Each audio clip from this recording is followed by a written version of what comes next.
Okay, mayong adlaw kaninyong tanan mga kaigsunan, suking tingpaminaw daghang salamat sa Ginoo nga kita karon padayon sa atong programa mga kaigsunan Dala ni Hesukristo.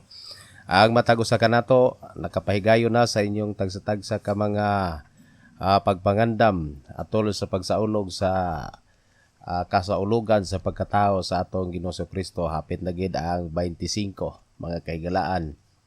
Panining adlaw mga kaigsunan ato nga padayon nga pagpanimbaya sa tanang mga kaigsunan nga diin naga padayon usab sa pag sunod ning atong programa mga kaigsunan.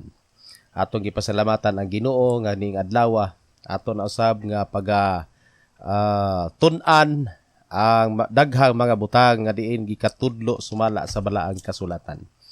Busa nining adlaw ato nga pagatun-an kining atong gikaandam nga mga pagtulunan, unsaon nimo pagdumala panahon sa imong kasuko. Mao kini ang atong pagahisgutan nining adlaw. Unsaon nimo pagdumala panahon sa imong kasuko o sa imong kalagot. Nga ang mga tagsa-tagsa ka mga katawhan, mga kaigsunan, dili pwede nga dili gyud ka masuko kay sa atong pagkatao naagi panahon nga ang atong kasuko moabot yun. Kay bisan pa man ang atong Ginoong Hesukristo, panahon nga ang templo nga diin didto adunay daghang mga tawo nga nagahimo nga dili insakto. No, gihimo na nga merkado ang maong templo. Didto nasuko ang atong Ginoo gipang-abog. Okay, ang Ginoo nasuko. So ang kasuko matawag gini nga anaa sa usa ka tawo. Normal ang tawo nga masuko. Siguro kung dili ka masuko, mahimo na kang abnormal. Pero ang taong normal naagi say kasuko. Pero ang Biblia mga higala atong pasultihon. Sumala sa Episo kapitulo 4 bersikulo 26, nagahisgot ang Dios mga kaigsunan. Matod pa niya dinhi sa Episo 4 bersikulo 26. Kasuko kamo, apan ayaw pagpakasala tungod niini. Ayaw pa salupi sa adlaw ang inyong kasuko. So, di ay ang tao, nagay kasuko. Apan, ang kasuko nga dili magdala og sala. Muna siya mga kaigsunan, masuko ka, ginanglan nga, dili ka makasala. Tungod kay ang kasuko, mga kaigsunan, normal sa usa ka tawo nga siya masuko. So karon atong hisgutan kining kasuko or kalagot.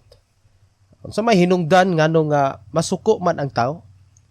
Adunay daghan nga mga hinungdan mga kaigsunan. Usahay ang kasuko sa tawo sa diha nga mahimong moabot kanimo tungod tungod na sa sayop nga approach, sayop nga pagka-deliver sa istorya. Bisan insakto nga pagka-istorya pero sayop nga pagka-deliver tungod kay matod pa sa balaang kasulatan usahay adunay ginamit nga pulong no nga pinaagig singka. Busa ingon ang balaang kasulatan sumala sa Episo kapitulo 4 bersikulo 30-31, isalikway ninyo ang tanang kayugot o kasuko o kapungot o sa pagsingka o pagpasipala lakip ang tanang kadautan. So mga hinungdan nga nga ang tao masuko tungod sa sayop nga paggamit sa mga pulong nga diin usahay imo nang gamiton ang pulong nga pinasingka nga kinahanglan dili man kinahanglan ang tao istoryahon pinaagig singka nga matod pa sa balaang kasulatan diha sa Proverbio kapitulo 15 bersikulo 1 nga ang pag-istorya o pagpakigpulong mga kaigsunan, pagpakigsulti sa imong isig ka tawo, no, dili man malikayan nga dunay mga kasipyatan pero matod pa sa balaang kasulatan sa panultihon or Proverbio kapitulo 15 bersikulo 1, ang tubag nga malumo makapahupay sa kasuko. Apan ang pulong hait makapahagit sa kasuko. Sahay mga kaigsunan, Bisag suko ka apan adunay tubag nga malumo dili pod pinasingka, no? Sa pananglitan nangutana ka nga sa imong anak asa magagikan, tubag si imong anak dihara pa sa barkada na nalingaw sa mga istorya-istorya. So lumo nga pagkatubag, pero kung ang imong anak mo tubag nga pinasingka, dihara ko gikan. O pinasingka. Mo na nga usahay makaigsunan dili na maayo nga paagi sa pagkasulti nga ang imong pagtubag dili bugnaw. Kinahanglan nga dili kinahanglan nga ang tubag dili pinaagig singka. Kay matod pa sa balaang kasulatan, kuhaon nato na ang mga pagsingkahanay. So pulo nga sayop nga pagkagamit mga kaigsunan. Dili insakto nga pagkagamit nga mga pulong mo na hinungdan usahay ang tao moabot ang iyang kasuko. No, kung naay problema, no, kung do na manggaling panag-away, dili pinaagi siguro sa pagsingkahanay, pag moabot na ang pulong nga kining gitawag personal na nga mga pulong nga maapil na tong wala na ilabot sa inyong problema. Moingon na nga laog ka, bijak kag kinaiya, napanay mo mga anak, maapil-apil na, personal na, muna mga igsuon nga usahay, moabot ang imong kasuko, kalagot na hinuon tungod kay napay problema, gisingkahan pa ka, nga matod pa sa Biblia, pinabugnaw nga tubag, makapahupay sa kasuko, pero nisamot ang kasuko, labi magdaghang maglaban-laban. No, usahay mga kaigsunan inana. No, ato ning gihisgutan mga kaigsunan tungod kay bisan pa man sa mga balita sa radio, bisan sa atong sa TV, sa atong social media, mga kaigsunan, no, katong nahitabo nga diin adunay pagpamusil sa atong igsoong pulis nga diin mga kaigsunan nahimo ni siya hinuon nga gitutukan sa mga katawhan nga unsang pagkahitabo. Pero mga kaigsunan, walay mabasol, no? Bisan usa. Tungod kay samala sa Biblia, kung dunay masuko, kinahanglan tubagon sa bugnaw og dili pinasingka. O kinahanglan kung dunay masuko, wala na'y personalan. O aron nga dili na mo sangpot ngadto sa pagkalagot og pagkaligot-got. Kay ingon sumala sa Episo kapitulo 4 bersikulo 26 nga pwede kang masuko pero dili ka pwedeng magpakasala. So mahimo nang makasala ka tungod kay dunay nay daghang mga sulsol o daghan na mga istoryang personal na o dili na pwede mo na nga dili gina siya nato malikayan kay bisan pa sa panahon ni Cain ug ni Abel nahitabo ang unang krimen sa patay tungod kay si Cain adunay gitawag nga personal nga gitawag garbo siyang kaugalingon nga nasina siya nga ang iyang halad wala dawata sa Ginoo. Si Abel gidawat ang iyang halad so nasina siya. So muna nahimo nga gitawag nga nisangpot ngadto sa gitawag kalagot o kaligot-got. Muna mga kaigsunan usahay no ikatulo no nga rason nganong masuko ang tao tungod kay ang dunay panagsulti nga wala na pagrespeto o pagtahod. No, dapat dunay gitawag nga panghunahuna o pamalando nga bisan sa imong kasuko, no, dunay kay gitawag nga pagrespeto o pagtahod sa gihapon. No, kinahanglan nga ang tao nga mosamot na gyud ang iyang kasuko tungod kay ang imong pagpakigsulti kaniya inubanan sa pagkawalay sa respeto o pagtahod. Bisan pag batan-on na siya o ikaw tigulang na dapat o ikaw pod batan-on o imo gikatubang tigulang na aron walay pagpakasala nga kasuko diha mga kaigsunan adunay pagrespeto og pagtahod. Usahay masuko ang tao sa ikaupat kanang libakon ka masuko ka nga libakon ka. Didto na istorya sa mga silingan nga dapat na duor man unta mo nganong dili magyud isulti na lang diha sa imo nganong didto pa man sa silingan no muna nga hinungdan say masuko na ka unya sa diha nga mo mo sulti ka nganong inana napay pinasingka mo na igsuon nga magkalayo na gidino ng kasuko. No mo na mga hinungdan nga ang tao masuko tungod ining gitawag nga usahay ang gitawag pagpanglibak. Munang giingon sa Dios nga dili gyud pwede nang adunay pagpanglibak. Pagbugal-bugal usahay masuko gyud ang tao mo na hinungdan nga masuko ka tungod kay adunay pagbugal-bugal, no? Muna mga rason mga kaigsunan nga ang tao masuko kung dunay mga magbugal-bugal busa ingon ang Dios bulahan kadtong tao nga wala mag-uban sa wala makig-uban sa mga tao mga bugal-bugalon. Kay muna hinungdan kabalo gid ang Ginoo nga tungod niya ng bugal-bugal moabot ang kasuko sa tao. Kapag kadaghan sa nahitabo, no, nga dunay pagbugal-bugal, yan ikuha og sundang niya nibalik kay aron manigbas na lang. Tungod niya ng bugal-bugal. So dapat walay pulong nga pagbugal-bugal. Usahay mga kaigsunan, no, masuko ang tao tungod sab sa kuhaan kag tawhanong katungod. Kuhaon ang imong tawhanong katungod. Imong mga butang gamiton lang nga walay po pananghid giabusaran ka na. Mga kaigsunan, gilapasan ang imong tawhanong katungod, masuko gyud ka. Kay nganuman mga kaigsunan matod pa bisan gali ng mga ulmigas kung imo nang matamakan, mamaak gina. Di na siya mo ilag gamay siya unsa. Mupaak gina, muna usahay kita nga mga katawhan. Aron malikayan ang gitawag nga kasuko, kining pulong kasuko nga mo resulta ngadto sa pagkabayulinti na hinuon. Muna mga kaigsunan nga kuhaon nato ng gitawag nga paglapas sa tawhanong katungod. Kung iyahan na, iya gina. Ayaw gina siya lapasi.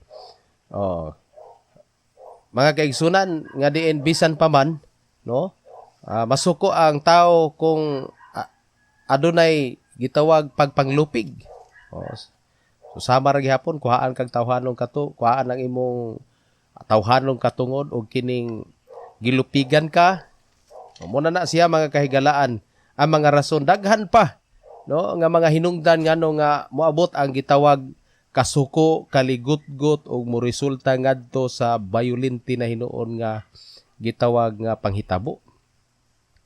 Muna nga para sa Dios nga gikontrolar gyud ang tao nga ang tao kinahanglan dili nato gamiton ang mainiton nga pagkapulong, no? Init nga mga pagsulti hanay dili na gamiton natong pinasingka-singka ug kanang mga sayop nga mga pulong nga ginamit na aduna nay mga personal ikatulo nga kinahanglan nga atong gamiton ang pagsultihanay uban ang pagrespeto kay kung wala na ang pagtahod og pagrespeto diha moabot ang kasuko. Kanang pagbugal-bugal, no? Moingon ka nga wa magay grado mo nang mainana ka bugal-bugal na siya. Pobre kay ka maginana wa kay grado. Muna mga kaigsunan, no, nga mga butang nga diin atog makita hinungdan nga ang tao masuko. So unsaon nimo pagdumala panahon sa imong kasuko mga kaigsunan? Dirita sa unsaon nimo pagdumala panahon sa imong kasuko. Kung imong makita mga kaigsunan nga ang Proverbio kapitulo 15 bersikulo 18 nagasulti ang balaang kasulatan panahon sa akto sa imong kasuko, suko na kakayop, nangusmo na ka, nangumo na ka, nangurog na ka, pero ingon ang balaang kasulatan diri sa Proverbio kapitulo 15 bersikulo 18. Ang usa ka tawo nga masuk-anon naghagit o matod pa niya, naghagit sa panag-away. Apan siya nga adunay hinay, kalma nga pagkasuko. Nagpahilom sa panagkabingkil. So unsay buhaton mga kaigsunan? Aron walay gubot ka, dili gyud mo sangpot sa panagkabingkil. Kung doon na kay kasuko, unsay buhaton nimo? Matod pa sa balaang kasulatan, kalma, relax, ayaw padali-dali sa imong kasuko. Kung mahimo, mga kaigsunan, ang imong kasuko, imo gina siyang ayran, imo gina siyang kontrolon. No? Naagi kay gitawag nga pagmaniover ni ana. Kontrolon gini mo na kay kun dili ni mo na makontrol mga kaigsunan, no, mugawas sa imong mga dila ang pinakangilad nga mga pulong ug unya matod pa sa balaang kasulatan makapasunog sa kalasangan. Oh, ang pulong makapasunog sa kalasangan, makapaimperno sa tao, makapadaot gina sa tao. So diha sa imong pagkasuko kinahanglan do na kay gitawag nga hinay-hinay, kalma. Ayaw pagdali-dali. Muna siya mga kaigsunan, unsaon nimo pagdumala. Ikaduha, isipa nga ang imong isig katawo nga diin ikaw nalagot og nasuko, isipon nimo nga labaw siya kay nimo. Ayaw i-underestimate siya. Kay mo na usahay mga kaigsunan nga suko na kay labaw ka, dako kag posisyon, o kwartahan ka or graduhan ka nya ang imong gikas istorya nga di na nakalapas sa imo. Mga kaigsunan, diha musamot, no, ang gitawag nga kasuko nimo kung mo underestimate ka sa tao, imo siyang ilhon, mga kaigsunan, nga ubos nimo. Pero kung imo siyang ilhon nga labaw siya nimo, makaingon ka nga, labi na pananglitan mga kaigsunan, suko kayo ka. Mo minus ang imong kasuko kung ang imong gikasukan pananglitan mayor, no, mayor or kapitan. Kay ang imong pagtan-aw niya kapitan. Nya mga kaigsunan, kinahanglan nga mo ilagid ka niya nga ikaw, no, ubos kay niya. Nya mo nang gitawag nga mo mukalma ang imong kasuko kung kuhaon nimo ang imong gitawag nga garbo. Kung imong tanawon sa espirituhanon, mga kaigsunan, matod pa sa balaang kasulatan, isipa nga ang imong isig katawo, matod pa nga imong gikaatubang, no, usa ka tawo nga mas hatagan nimo og dako nga respeto sa iyang kinabuhi tungod kay tawo siya nga sama nimo. No, kung nasayop siya, ilhon nimo nga tawo siya nga sama nimo nga masayop pud ka.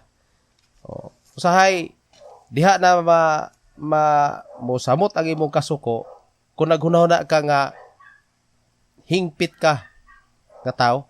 Pero kung maghunahuna ka nga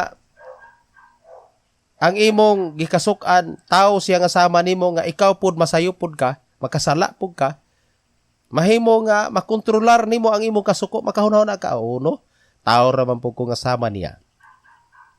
Una nga, nagsulti ang Biblia nga Mateo Kapitulo 5, versikulo 21 hangtod sa 22, bisan kinsa katong nagapanuyo or nasuko.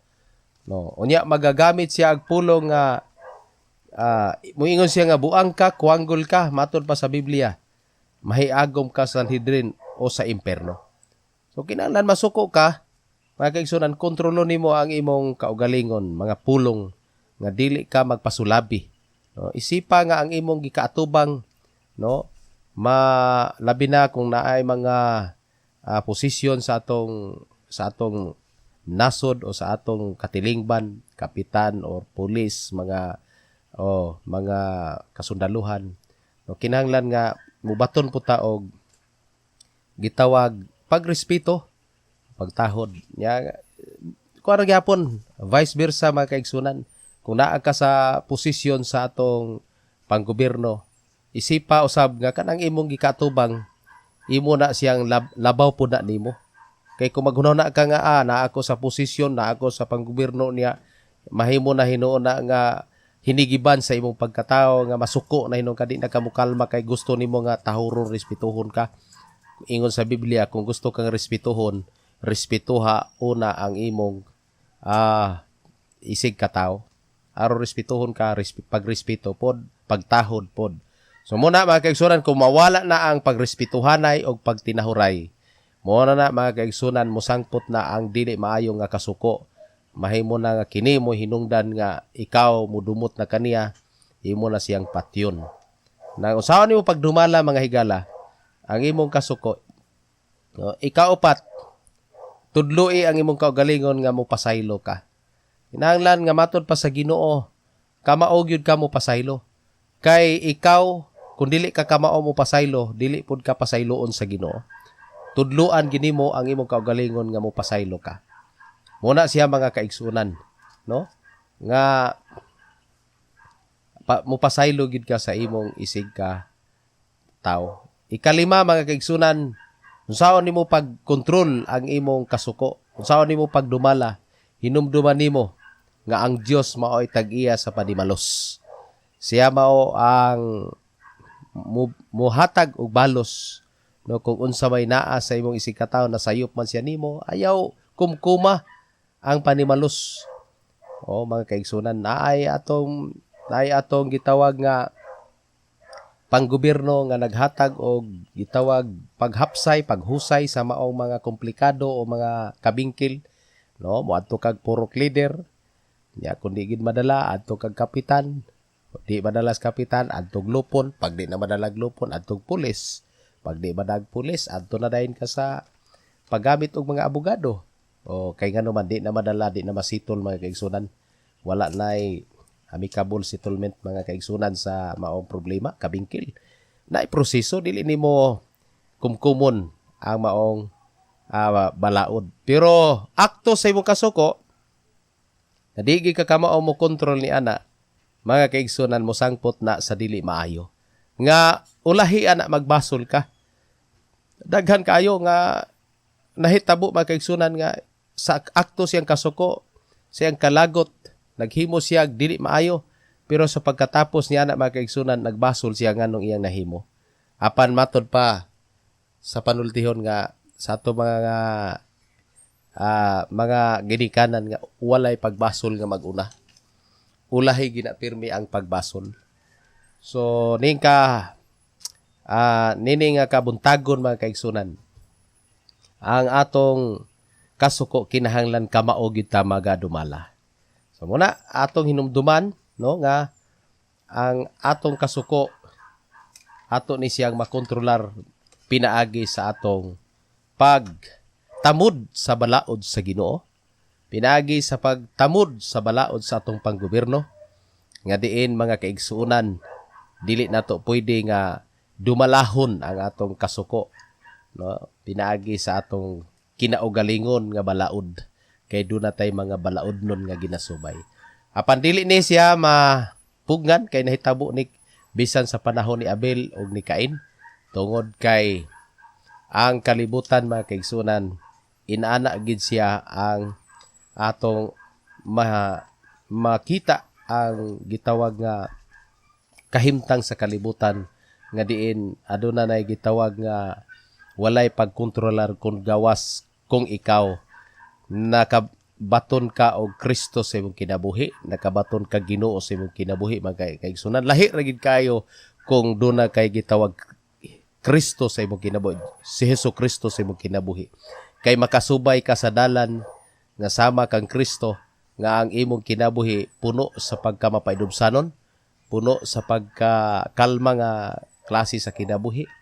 O dili ka dali masuko bisan dunay mga pagbugal-bugal o mga pagtamay kanimo, dunay makasala nimo, mga kaigsunan, makahuna-huna ka nga si Kristo nagpasaylo nimo, nagpakatao siya, o niya maay natong silibrar og Pasko, o niya wa tay kasing-kasing sa pagpasaylo, sayop gihapon na mga higala. Sa dalaygon ang Dios sa atong kahimtang isip o sa katao nga ang atong kinabuhi kinahanglan mapailalom diha sa Kristohanong pagkinabuhi, o kana mo'y pinakadako nga pamaagi sa tao unsaon nimo pagdumala sa imong kasuko o sa imong kaligotgot.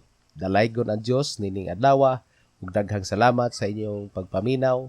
Nagampo ako nga sa kanunay kamo mga kaigsunan makakabot sa maayong pagtulunan sa atong programa. Dalan ni Hesukristo. Daghang salamat. Kung kamo napanalanginan nining atong mensahe, palihog kog like, apan kung doon na mo'y ikasugyot, comment lang. Ayaw kalimot sa pagsuporta ning atong programa, pinaagi sa pag-share. Og subscribe na! Pinduta ang notification bell para una nimong makita ang atong mga video. Daghang salamat.